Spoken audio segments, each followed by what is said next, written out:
This project is on racialized, careless care and medical negligence. We will be covering unlivable living and access to care, including lack of options for Black LGBTQ+ women and femmes, inviolability and unequal access to pain relief, as well as lack of mental health support and access to social services. Black LGBTQ+ women, especially Black trans women, are targeted by death-dealing superstructures that combine to work against them on the basis of race, gender, and sexuality at a disproportionate rate. The misogynoir Black trans women face leaves them in positions where their lives are much more difficult than the average person not facing multiple forms of oppression at once. Treva B. Lindsay identifies this phenomenon as unlivable living, where it becomes difficult for Black trans women to find jobs, get access to medicine, and even walk down the street without being discriminated against. This is evident in the way that Black trans women are treated in medical facilities as well as the criminal punishment system. Public outcry is a gendered phenomenon, where male victims tend to garner the most attention, outrage, and support. We know names like Emmett Till, George Floyd, and Trayvon Martin. But Lindsay, in her book America Goddamn, urges us to abandon this notion of an ultimate victim of police violence and pay attention to the Black women and Black trans women whose lives expectancies are shortened due to the mere fact that they exist in their own bodies in this world. In the case of Lillian Extravaganza, mentioned in Chapter 2 of America Goddamn, she was an Afro-Latinx trans woman who was found dead in her cell at Rikers Island Jail. Part of the underground ballroom scene in New York, Extravaganza was well known. Loved ones even called her personality bubbly. When searching for jobs, Extravaganza continuously faced transphobia in an anti-Black, anti-trans, anti-poor, and misogynistic world. Because of the way she lived, constantly fighting to survive in a world working against her, Extravaganza was arrested and could not pay the $500 set for bail. Lindsay reminds us that Black trans women, especially those engaged in sex work, are particularly vulnerable to criminalization. In solitary confinement, her death was attributed to complications from epilepsy, but because of the negligence at the hands of the police, she was not found in time to save her life. There was no reason that the inability to pay a bill or the engagement in sex work should result in jail time or death. If officers had checked on Extravaganza, she would likely still be alive, but because of the misogynoir, transphobia, and anti-poor sentiments, Extravaganza unfairly lost her life. Cece McDonald is also mentioned in Chapter 2 of America Goddamn as yet another victim of transphobia in the criminal justice system, though she is one of the rare survivors who has made herself known to this world. She survived an assault on June 6, 2011, where McDonald and her friends were approached by a group of people outside a live music bar who hurled racist and transphobic slurs at her friends as they stood outside smoking cigarettes. When McDonald and her friends tried to leave, the group began physically attacking them, and one of them smashed a bottle of alcohol on McDonald's face, which she then had to get 11 stitches for. Of course, McDonald and her friends defended themselves, and one of the attackers was stabbed with a pair of scissors and died. McDonald confessed to this stabbing, still bleeding from wounds inflicted during the brawl. She told officers she feared for her life. A county prosecutor charged McDonald with second-degree murder, arguing that the man who was killed did not pose a threat to McDonald and her friends, so the stabbing was not considered self-defense.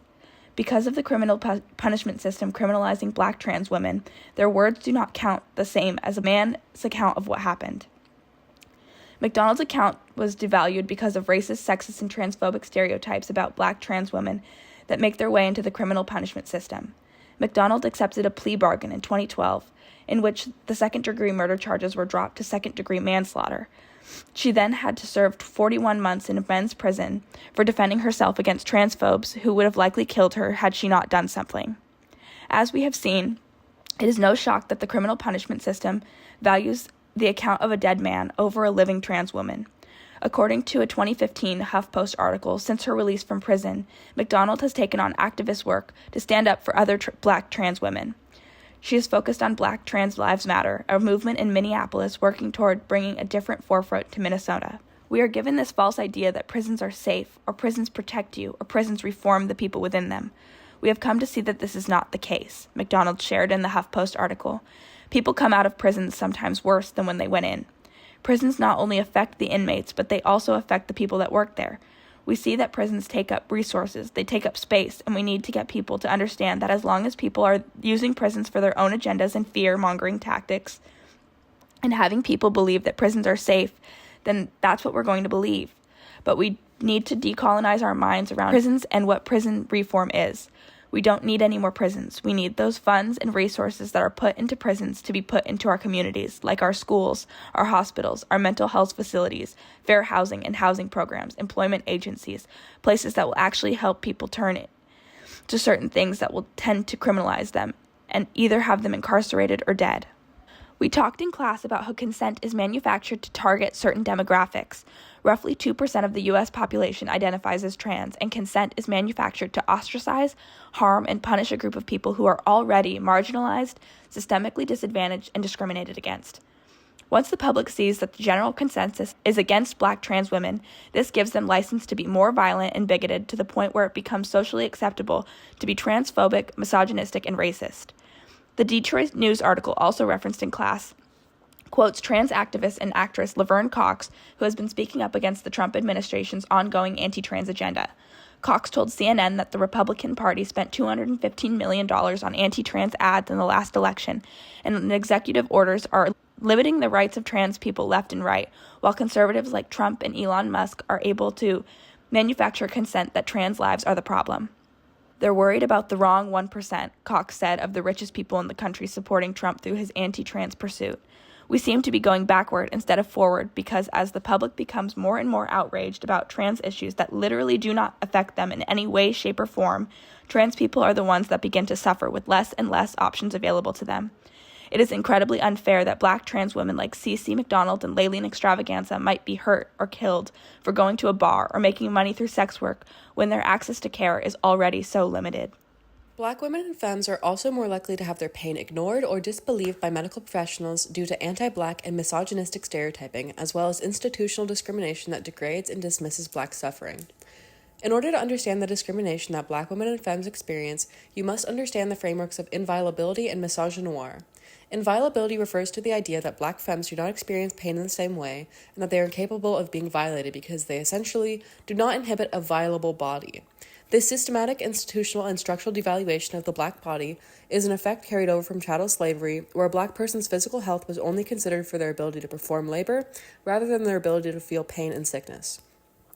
Misogynoir is a framework for understanding the discrimination that Black femmes face due to the compounding oppressions of misogyny and anti-Blackness.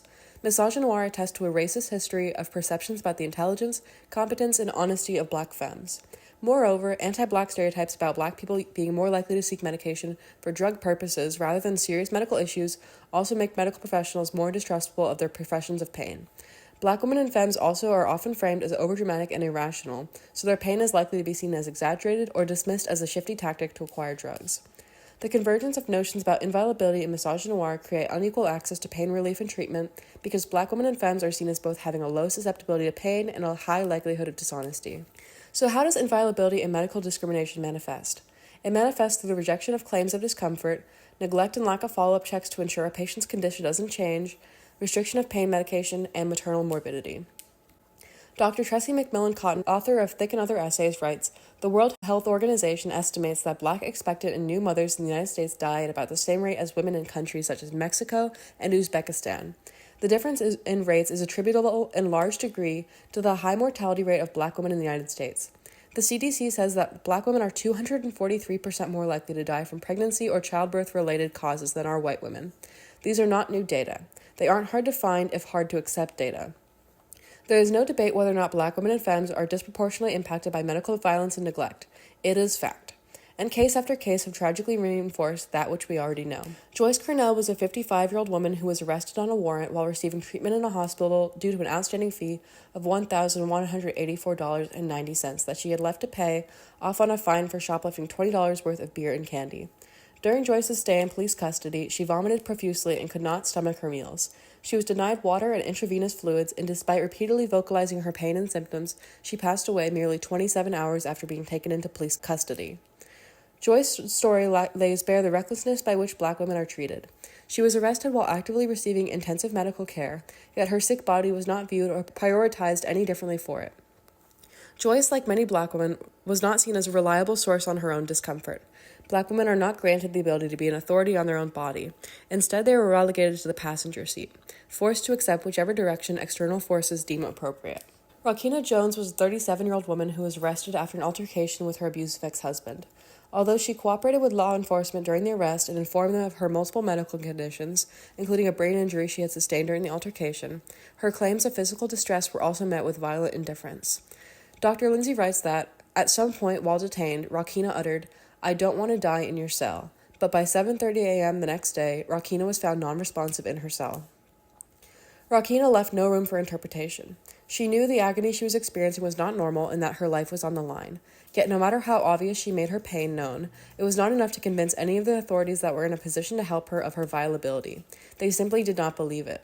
When the official cause of death was released, they cited pre-existing conditions that authorities were informed about, and yet medical neglect was never mentioned. In the words of Dr. Lindsay, from higher fatality rates for breast cancer despite having lower incidence rates for it than white women, to being disproportionately burdened by lupus, a debilitating and complex autoimmune disease, Black women and girls are often deprived of quality care.